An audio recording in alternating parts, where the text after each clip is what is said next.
For 90 days, I decided to play chess every day to see how much I could improve. This video covers the last 30 days of that journey, days 60 through 90.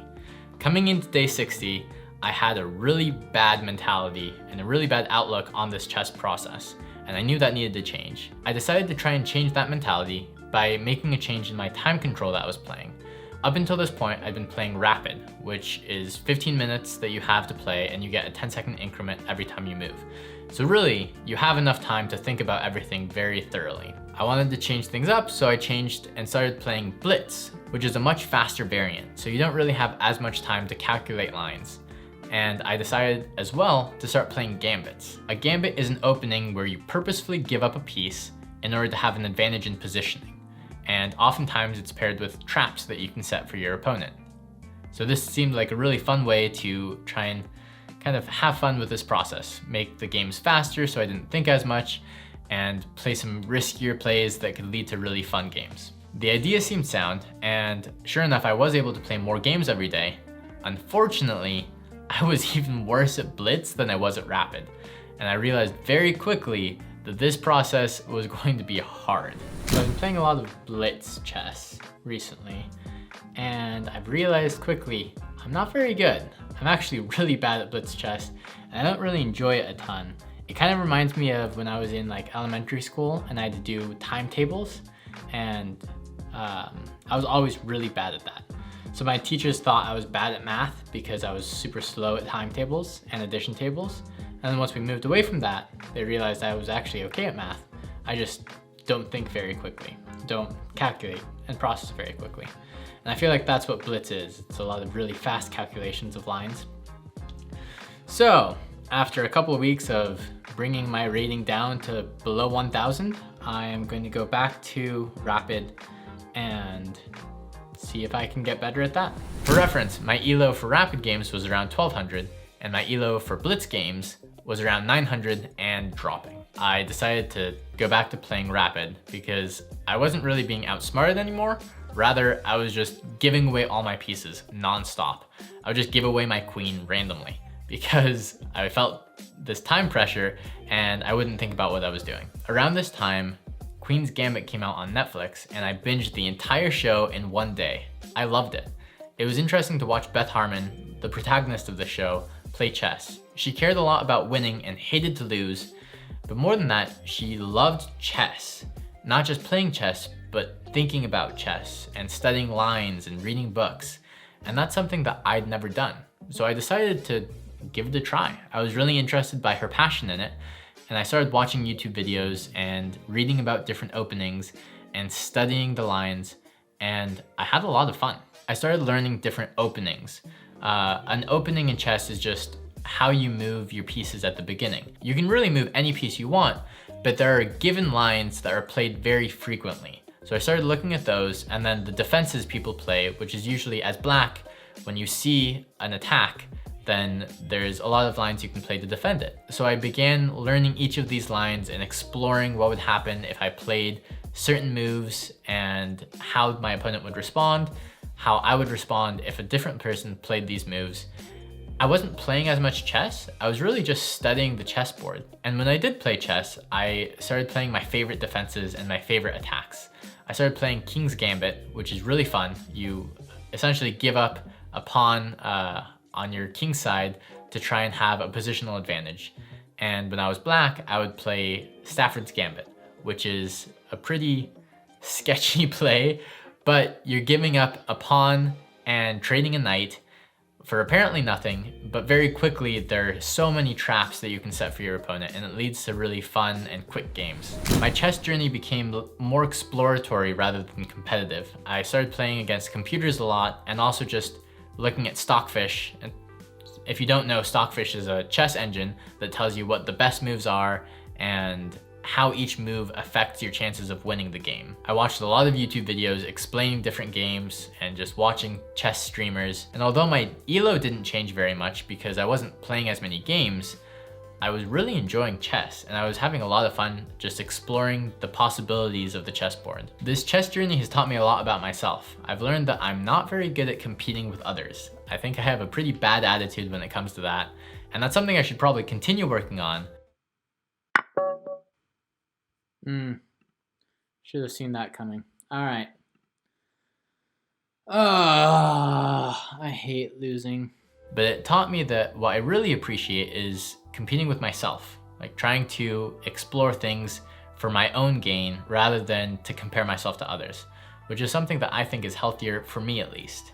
So I'm going to continue doing that and continue just exploring my ability to improve myself and try not to compare myself to others as I had been during this chess journey. At the end, my ELO rating did improve. I ended up settling around 1300, which was a big improvement from before, but I wasn't really concerned with that anymore. Now I was more concerned with just the idea of chess and all the possible lines that could come from any move and just how beautiful the game is, how complex it can be. I think my mentality was also a little restricted because I felt like I was taping this whole process. So anytime my ELO would go down, I felt like I wasn't progressing toward this goal of having this cool video that I could make after 90 days, having improved a lot. So I think that played a role in my bad mentality. But I realized that that doesn't have to be the case. I can just compare myself to myself and track that progress and really enjoy games, and in this case chess, for the beauty of the game and the complexity that can come from any position. But to compare myself to others for a brief moment, just for fun, last night at around midnight, so early this morning on day 90, I played a game of chess with my friend, the friend that got me started in chess, and he is so much better than I am. His ELO is around 1900, and if you look at the record of our wins and losses, he's won every single game that we've ever played, pretty handily. But last night, I actually beat him. So here is my record against, which is my friend. And if you look at these two draws, they were actually someone else playing from my account. So my record with him up until last night was 31-0. And that's rough. But last night we played a game, and I'll just go through the game. So in his defense, he played a pretty sketchy opening. He played the Dutch opening, which essentially it starts off by giving away 2 pawns. And the idea behind this is you now have these open files for the bishops to come in. And typically you'd keep developing normally, but he chose to do something pretty sketch, which was to bring his queen out. And the idea behind this is he was attacking this really weak pawn. And if I hadn't seen it, he would have won very quickly. But I did see it, and I defended against it, and it led to a game that was just in my favor at that point. I can just step through the game really quickly here.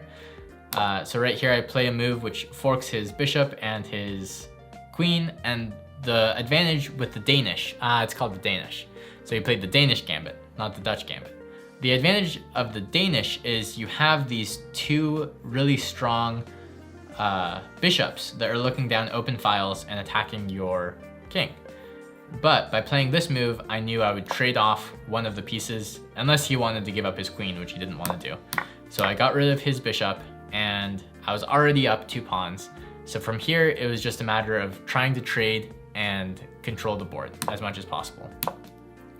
So I played my knight out to attack this pawn, and he brought his other knight out trying to develop. I attacked his queen because this pawn right here is stuck. It can't move because my queen is attacking his king, and you can't move into check. So he moves his queen. I defend with pawn. I wasn't really nervous at this point. He moves back, and I start my attack. And here, for some reason, he decided to give me another beautiful gift. He gave me his knight for free by castling. And at this point, I'm up a ton of material, and I just have to not lose that material, which is still a feat for me because I tend to just lose material, and he's a lot better than I am. So I kept playing. He tried to pin my queen, but I just defended against it. Took that pawn. I castle now queenside, which is a little dangerous, but he doesn't have very many pieces to attack with, so I wasn't too worried. I really wanted to bring my rook out so I could start attacking with the rook.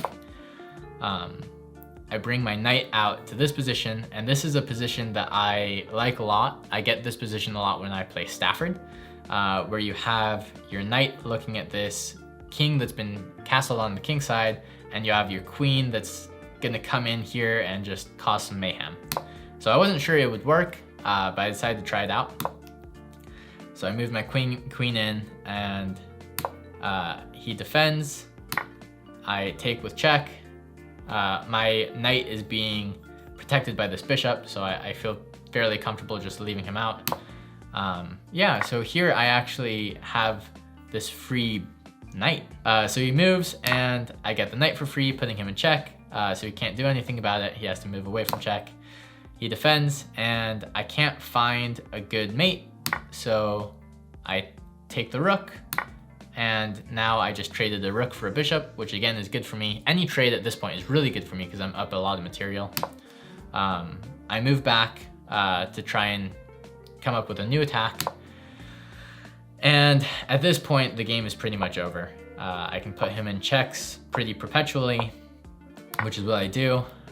This was a nice little tactic. I get his bishop for free by putting him in check. He takes my knight, but again, there's not much that can happen.